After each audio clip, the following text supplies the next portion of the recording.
time is 6:04 p.m. on this day, the 20th day of July, 2016. I call this meeting of the United Independent School District Board of Trustees to order. We'll begin with roll call. Mrs. Oliveros. Yes, Ricardo Rodriguez, Present. Ramiro Vélez, Juan Roberto Ramírez, Present. Judd Gilpin, Present. Ricardo Molina, Present. Elisa Oliveros, present, and Javier Montemayor.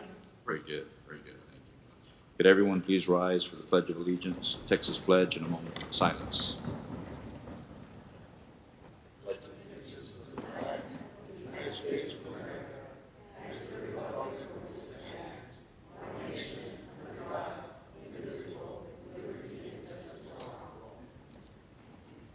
Honor the Texas flag. Pledge allegiance to Texas, one state of God, one.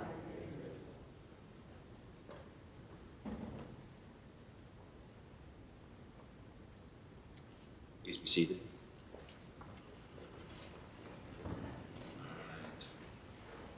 Let the record show that a quorum of board members is present, and that this meeting has been duly called, and that notice of this meeting has been posted in accordance with the Texas Open Meetings Act. We will begin with public comments. Let me start with Mrs. Sylvia Preso.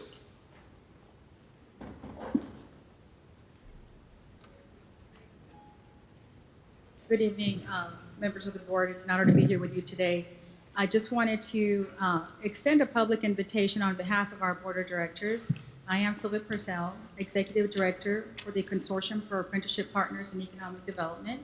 This is a new nonprofit organization that seeks to facilitate collaboration, across-the-board collaboration between city and county to bring apprenticeship programs to the region. And we have engaged Mr. Javier Montemayor as one of our board of directors representing UISD, and certainly have LISD representation as well, LCC and TAMU. We're very excited about this initiative because it's going to create jobs. Apprenticeship programs are very different to internship programs. Apprenticeship programs are paid jobs, basically, whether you're majoring in a type of, now in years past, people see apprenticeships as very vocational in nature, but they are definitely spreading into bachelor's degrees and master's degrees and even PhD degrees for apprenticeships. So a registered apprenticeship with the U.S. Department of Labor is a bona fide program in partnership with the private sector industry, your academic institution, and you register that program. It's eligible for apprenticeship grants, which pay for the wages of those students. So whether it's a training, 1 year, 2-year program, bachelor's degree, that student is earning and learning at the same time. So it places our students in a positive economic advantage when they graduate. We currently sit at $1.3 trillion in student loan debt, 25% are in default, and 29% are in deferment. National statistics show that 60% of students that graduate cannot find a job in the field of study. So these students are graduating up to their eyeballs in student loan debt, can't find jobs, and then they go into default and their wages are garnished. So this will help our students get into a better playing field upon graduation. On top of that, you have an aging population. We have the baby boomers retiring in high numbers. 78 million baby boomers are retiring, 10 million per day. And I'm sorry, 10,000 per day are retiring. So industry leaders are scrambling to figure out how they're going to get the next generation of leaders in the pipeline to fill those jobs. As a matter of fact, many large corporations are giving retirees incentives to stay on board because they don't have the seasoned professionals to fill those jobs. So our vision is to really collaborate. If you look at your flyer here that you should have, it really kind of shows a streamlining of your efforts. We can start to align these students beginning with House Bill 5, the career pathways, aligning them into strategic career pathways that are beneficial to our industries. In year past, what city leaders would do is they would brand their city and market their city to attract new business. However, that is just, okay, I'm sorry. Well, I'm sorry, I'm up in time, That's but all right. We'll public Right. stand. Go ahead. Can I continue? Those statistics show that there's only 1 to 2%. Those efforts are only creating 1 to 2% of new jobs. So the focus is now to let's shift our focus on our regional industries, strengthen those industries, and leverage our assets to create new jobs. Apprenticeship programs, again, we look forward to creating industry-specific degrees, some pilot projects with the healthcare industry here, electrical industry, and international trade, and certainly any other pilot projects that we can identify that are ready to engage with us. So, Just tell us about the. yes, sir. Thank you. We are having an apprenticeship conference on Monday, July 25th from 2 to 5 p.m., and we would love to have representation there. Our educators, partners, and everyone is a key stakeholder to joining our efforts. We will have the U.S. Department of Labor coming and conduct a presentation that will give us information on what apprenticeships are, how they work, and what the funding resources are so that we can launch a pilot project. More important, it's free. Yes, sir, it is free to the public, free and open to the public. Are you able to say right now who your funding resources are? Well, we are going to be launching a registered apprenticeship programs. With that comes the grants. Once you registered with the U.S. Department of Labor, you are eligible for grants. So you have a cohort of 50 students, for instance, and you registered with the USDOL, you get those grants. In addition, the Texas Workforce Commission has apprenticeship grants available, and now there are new grants under the WIOA Act, which is the Workforce Innovation and Opportunity Act, that will give you those funding for training programs as well. So that's where the funding will be coming from. Will come from. That's correct, yes. Thank you. Thank you so much for your time. Thank you. Appreciate it. We Thank look you forward for to the seeing you. input. Any other questions? Thank So you. thank you, that's all.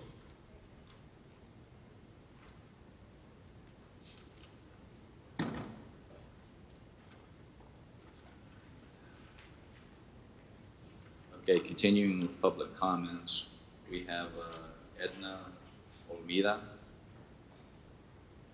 Ms.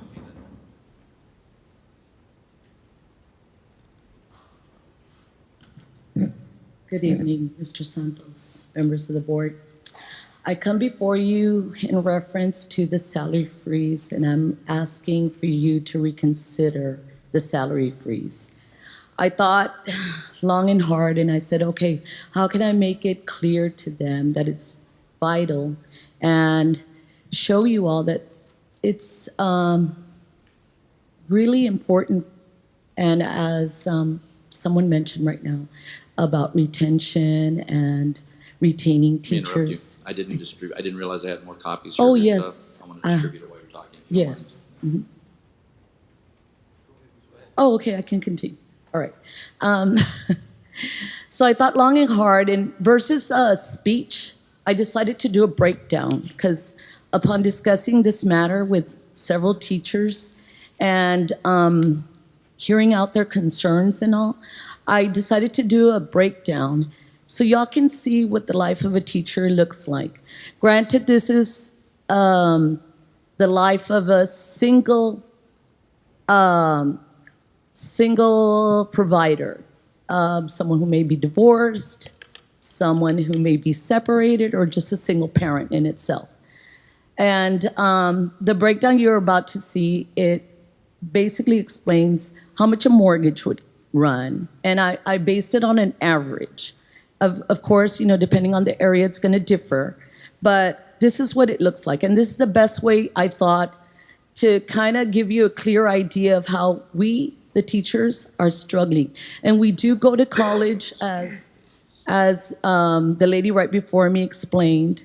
We go to college for 4 years, and it's a degreed profession, and yet we don't see that respect. I try to compile all my check stubs because before I didn't do direct deposit, so I try to compile it. Overall, back in 2004 to present day, I probably have earned maybe about 1,500 or 1,600 overall, but it took me 20 years. Then I compared what a new teacher who, well, fairly new, experienced though, might be making today to what it took me 20 years to make. There's a slight difference of maybe $500, I would say. So it took me 20 years to earn, let's say, 4,800, where a teacher who's teaching for the past 12 years, 4,000, she's making currently 4,400. So give or take, and roughly it differs. But I'm trying to give you an idea.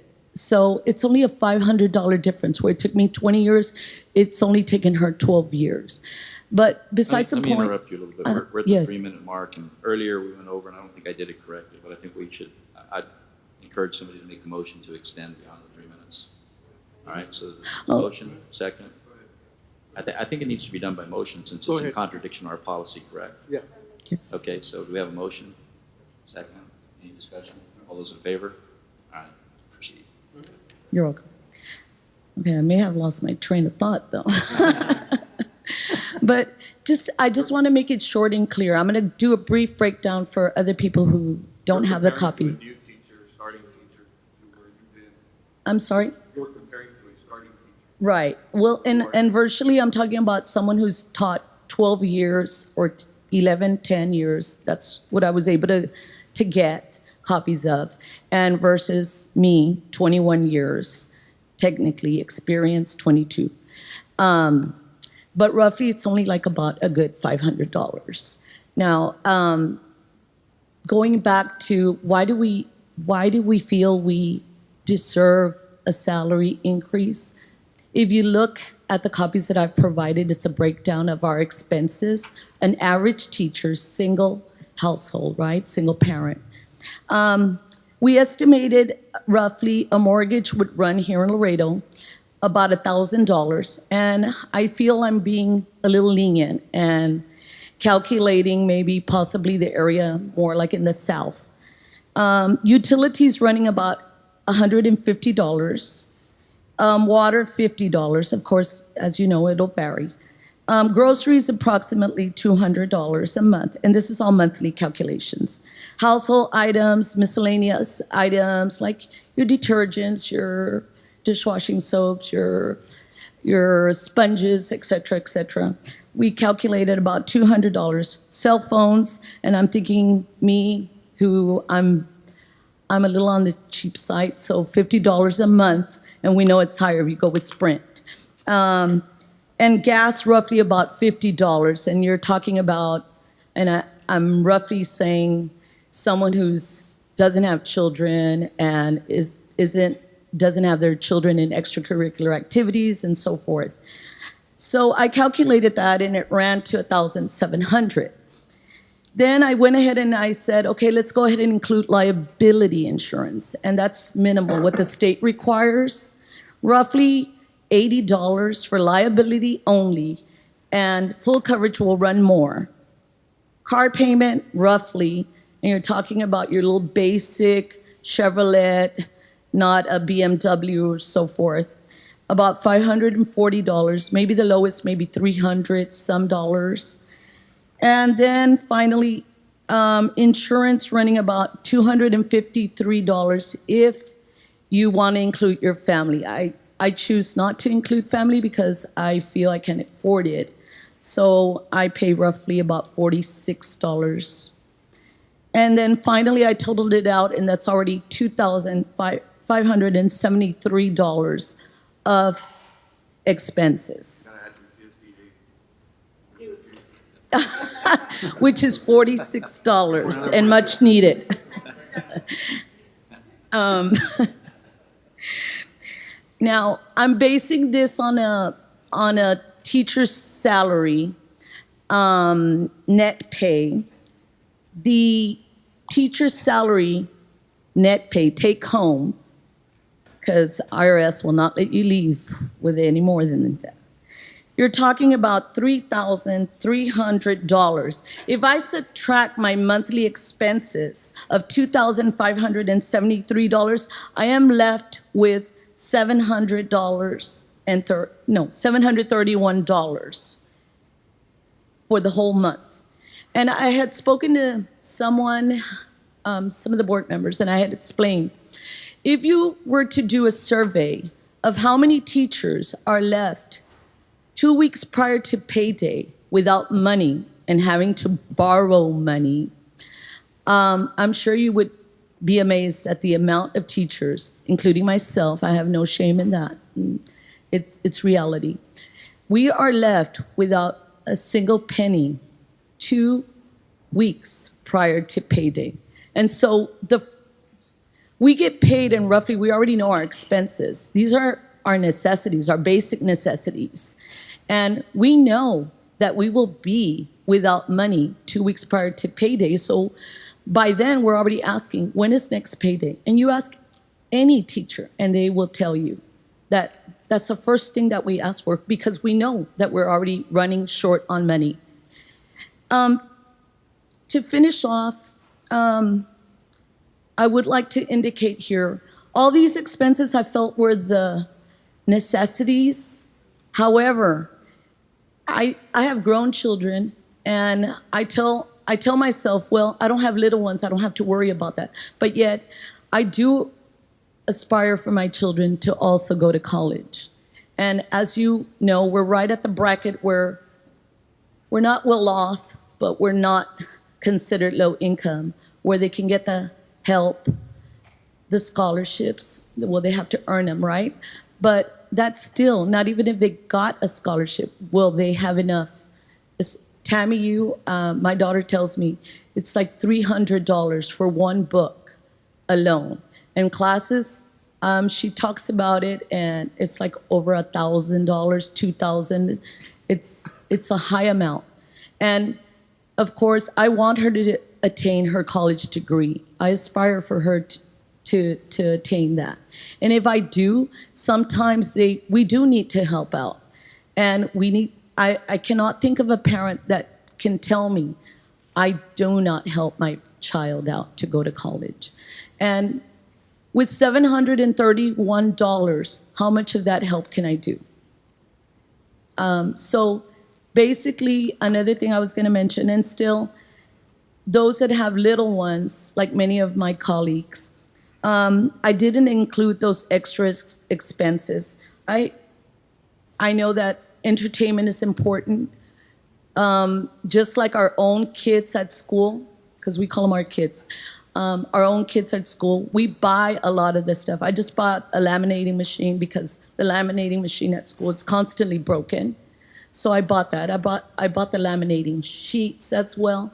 We talked to several board members also and explained supplies. We buy a lot of the supplies, and with $731, so that becomes less and less. And you're still talking about sometimes we need to motivate our own personal children by taking them out to certain areas. I take my grandkids at times because my daughter can't afford it either.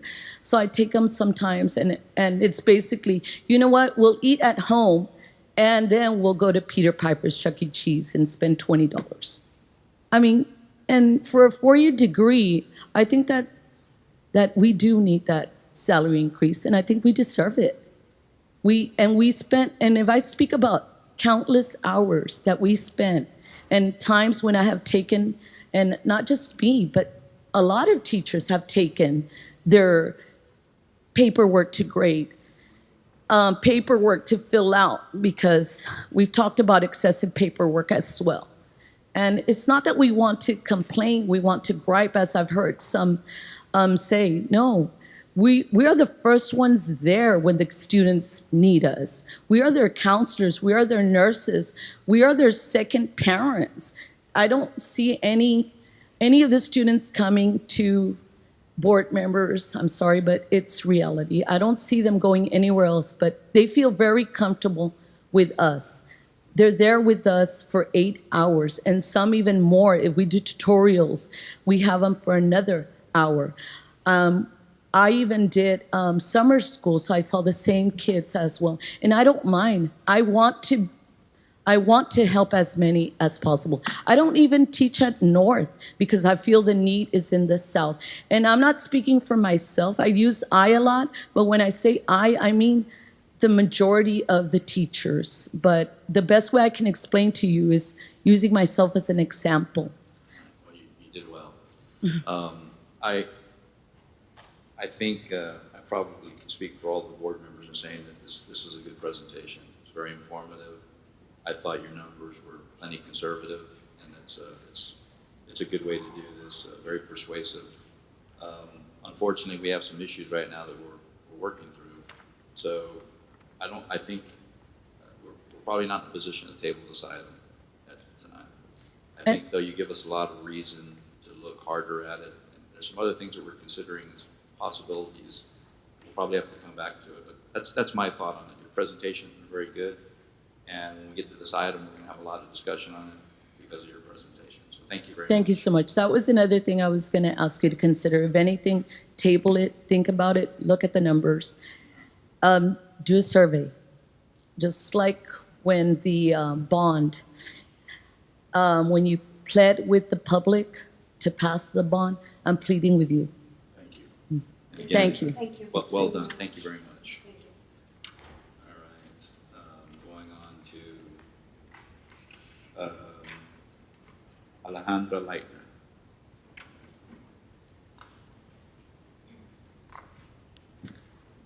Buenas tardes, buenas noches, Superintendente Santos, miembros de la mesa directiva. Este discurso lo voy a dar en español. Yo soy Alejandra Leitner, soy la presidenta regional de Texas State Teachers Association y acabo de llegar de Galveston.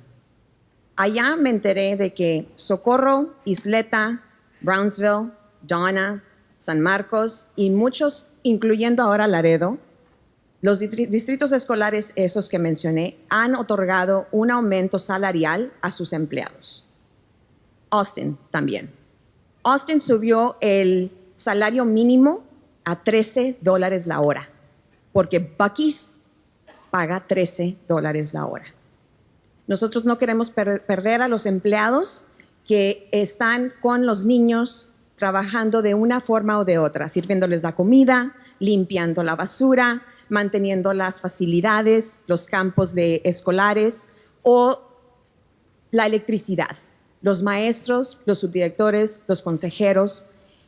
Así es que en nombre de los 3,000 empleados, o de los 3,000 miembros más bien que nosotros tenemos, y que pertenecemos a una organización de más de 3 millones, les pido por favor que reconsideren este tema del congelamiento salarial y del congelamiento de la escala de los salarios.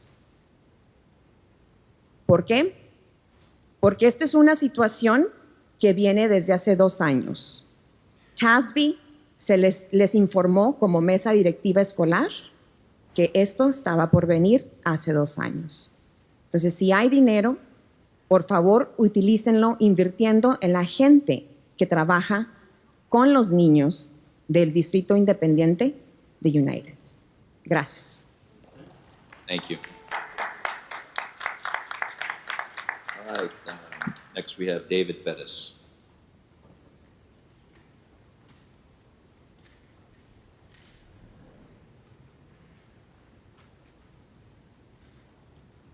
Good evening, members of the board, Mr. Santos, members of the audience. For the record, my name is David Pettis. I'm the president of the United Classroom Teachers Association. I'm a teacher at United High School and a member of the Employee Benefits Committee here at the district. I'm here on behalf of United CTA to ask for a salary adjustment for our teachers. That being said, I ask this only if it's fiscally possible. I am very much aware of our current budget difficulties. As you are aware, I have attended just about every business instructional committee meeting and board meeting over the past year.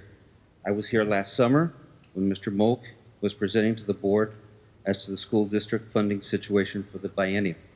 He indicated that funding for 2016-17 was going to be a bit tricky due to the oil and gas situation. I was here last summer when the board generously gave our employees a salary adjustment, and I'd like to thank Mr. Montemayor for bumping up the adjustment a little bit from the original proposal. I was here earlier this year when it was reported that the upcoming funding decrease because of the decline in oil and gas revenues was going to be worse than anticipated. I commend Mr. Santos and his staff for taking proactive action right away this fiscal year to reduce spending. I know that Mr. Santos, Ms. Laila Benavides, are taking the situation very seriously and are doing what you can to get the district through these difficulties without cutting staff, and that's the most important thing at this point. I have been at the business committee meetings where Ms. Benavides has reported that our fund balance will be affected in the coming fiscal year. I bring this point up because I know that any salary adjustment will affect the fund balance further. I was approached before last week's business committee meeting and asked my opinion of the board decision to freeze salaries by someone who I hadn't seen at all these meetings the past year.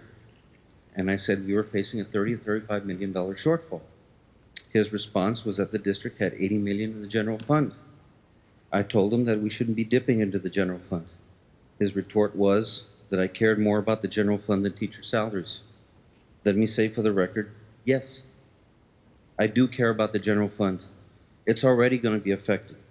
I don't want the fund to get to the point where we have to borrow money to make payroll, like what happened at our sister district a few years ago. You don't spend money in the general fund just because it's there, as been suggested by a board member at a nearby school district a few years ago. If the fund balance is drained, the consequences for the district, taxpayers, employees, and the students would not be good. We may start having layoffs, which is something I know administration does not want to do. Students will suffer if there are not teachers to service them. Taxpayers will be affected if our credit rating goes down and our borrowing costs go up. If you have a savings account or an emergency fund and you know that your income is going to be reduced, you don't go spending more. You dip into your savings very, very reluctantly and very cautiously. Also, at last week's meetings, one of the speakers mentioned that oil prices are going up. I sincerely believe that is an error. I have spoken to some financial analysts, and they indicated that the fundamentals do not support an increase anytime soon. OPEC continues to pump oil at record levels. Oil tankers are being turned away because there's no place to store oil. If you know anything about supply and demand, prices are not going up anytime soon.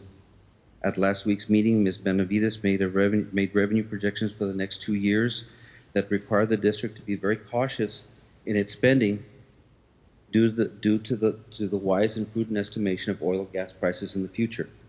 I know and I thank Mr. Santos and his staff for seeking ways to find funding possible to do something for our employees.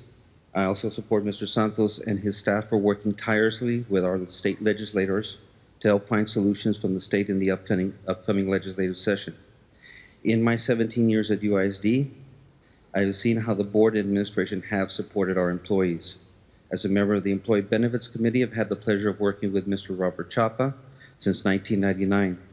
Mr. Chapa and the EBC have worked with the board, with board support to give our employees the very best benefits. In a time of rising insurance premiums, the district is not raising premiums. In fact, many of the premiums of our benefits have not increased in some time or have increased minimally. In conclusion, let me once again thank Mr. Santos and the UISD board in advance for any consideration you can give us, even if it's a one-time payment. Thank you. Thank you, Mr. Pettis.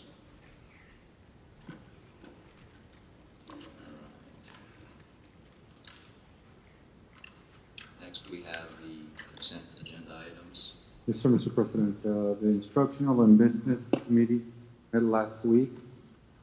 I make a motion to approve A through P with the discussion for item K and L. Okay, so it's A through B, okay, and the exception would be K and L. So there's a motion, we have a second. Any discussion? Just on N and O, I think there was a request that looks like on N it was needed. O, I'd ask that O be include the same language in N on board approval as well. That should take care of that recommendation. Okay, so that covers N and O. As far as discussion on K and L, I think we are under, as has been reviewed in other dialogue with our staff and meetings and whatnot, that we are under some time constraints related to item K and L. If we have the possibility of coming back and revisiting that issue, I'd certainly like to.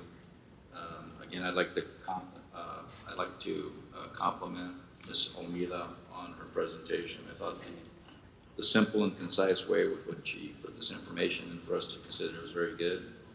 And it's important that we go back and look at that, especially in the context of some of the other financial issues that we're considering right now that are not completely settled. We might be able to do something.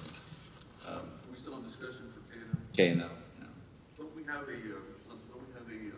board budget workshop? Yes, sir. We'll be having a budget workshop probably the first week of August. And I know that can I address the board? Yes, yes. I know that the board members have directed us to try to look at our fund balance, and ours is going to be a very difficult year, but we would need to make sure that we're ready also not only for this year but for next year. But we will look at the monies that we have. If there's anything we can do for our employees, definitely want to do it. So I think this allows us at least a week or 2 weeks for Lila and her staff to look at our final numbers out of this year's budget. That gives us an idea, what kind of fund balance we're going to have for next year. And I know we are going to be short 30 million. But I think part of that we're going to be able to cover out of this year's budget. And again, to the public, the directive from the board obviously is to look at our employees, see how we can do some adjustment. But at the same time, this is here for the long haul. We anticipate that this will be here at least financially for the next 2 years. So we've got to make sure that we have enough funds to be able to carry us and that no employee will be hurt. But we will definitely look at that amount and hopefully come to the board in the first week of August on a budget workshop.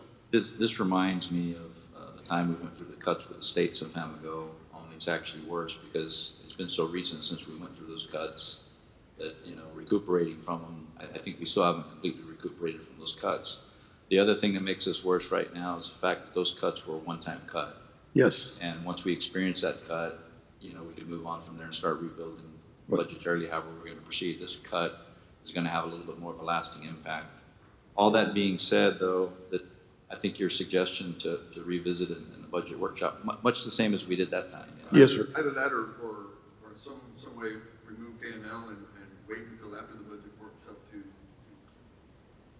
Well, even if we approve tonight K&L, if we do find some funds, we can always come back and remodify and readjust and bring these two items back. I think at the end of the day, as we look at new employees coming in, we've got to have a set table for them.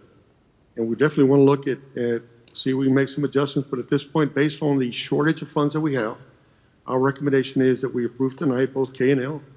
It's important that we move with that and then allow us some time to come to the board at the budget workshop to see what kind of adjustments, if we can make some adjustments. So Santos, you're saying that if we do approve K&L tonight and we go through the budget workshop, we can come back and revisit and lift the salary freeze and maybe look for something for the employees? Absolutely. It could be either a salary increase or a one-time adjustment. It allows us to look at, We did that on the other cut. yes. Yeah. It's a little different this time. That is So it's possible. workable. Yeah. So then we'll go then with the approval of A through P, just modifying the language on N and O. And that stands as my motion. Okay, so we'll get And those then we'll approved. revisit We can come again. back to K and L just because of the way the motion was made. Unless somebody it was your motion. If you Yes. want to amend your motion now, or do you want to revisit K and L after this motion? Just technicality, just the way you worded it. Well, You're making a motion to. yeah, approve well, K&L let me remodify it then. with the condition that. With the condition that we come back and revisit K and L, and we modify the N and O also. That's So my motion. it's revisiting K and L at the budget workshop? Yes. Okay, so the motion would be complete, all the items, A through P, with the modified language. So we have a second on that amended motion. Okay, any further discussion on that amended motion? All those in favor? All right, the item passes unanimously. Going on to items for individual consideration. We've got the board minutes for the month of June. Item 3A, board minutes for the month of June. Do we have a motion on that? Motion. Okay, motion and a second. Any discussion? All those in favor?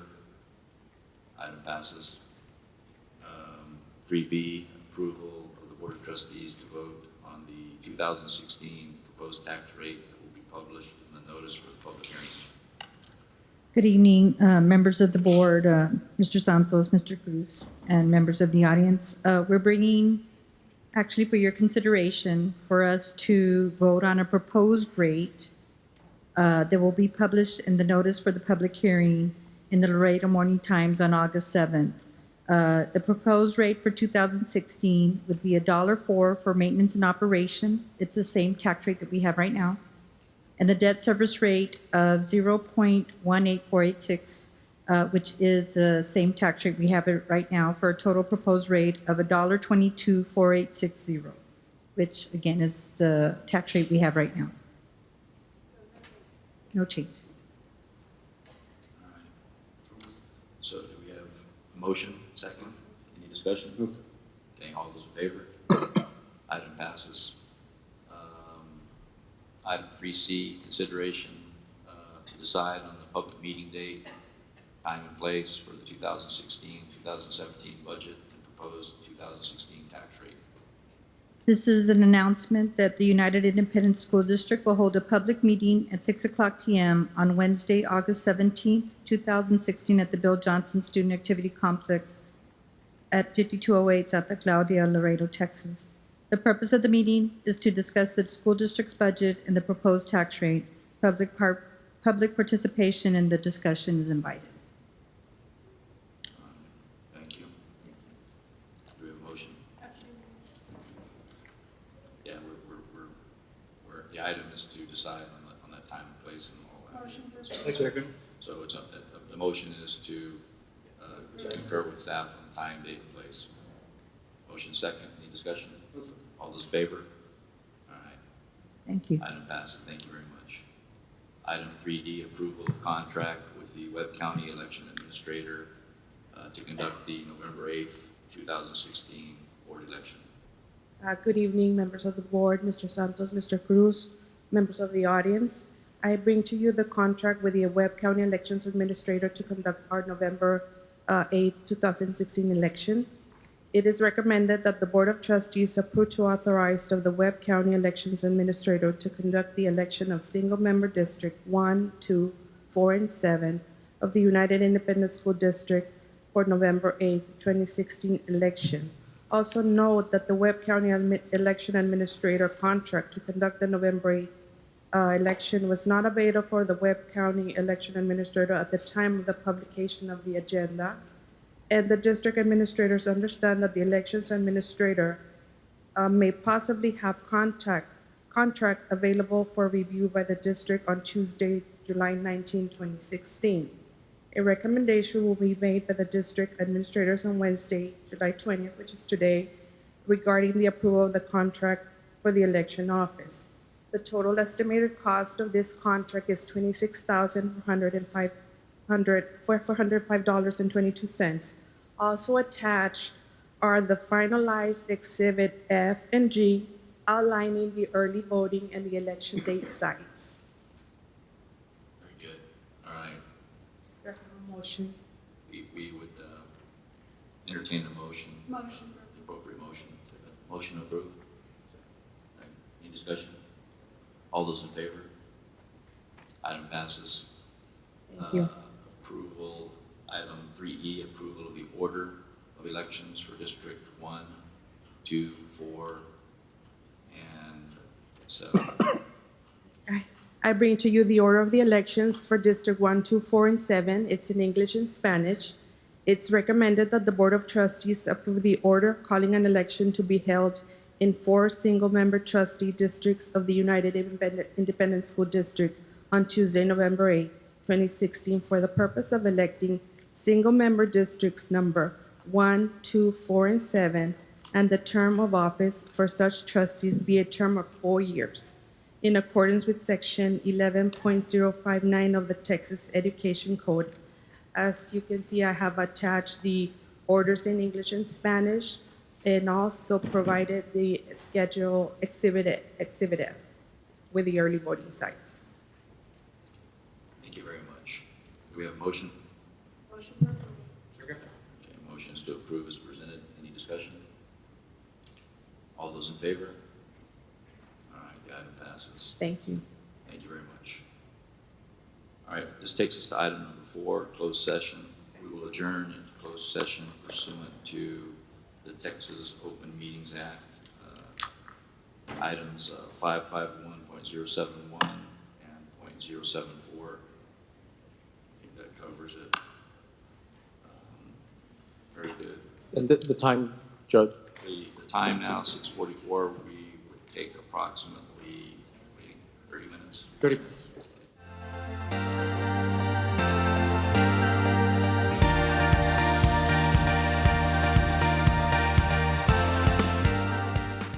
Alrighty. Agenda item number 5, we are reconvened from closed session. The time is now 7:09, and we'll take appropriate action on the items that were discussed in closed session.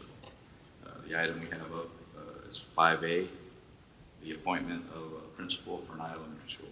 Yes, Mr. Gilpin, members of the board, my recommendation for the principal at Nye Elementary is Ms. Cynthia Caballero. Do we have a motion? So move. Second. Alrighty, any discussion? All those in favor? Alright, the item Thank you. passes. Agenda item number 6, adjournment. Again?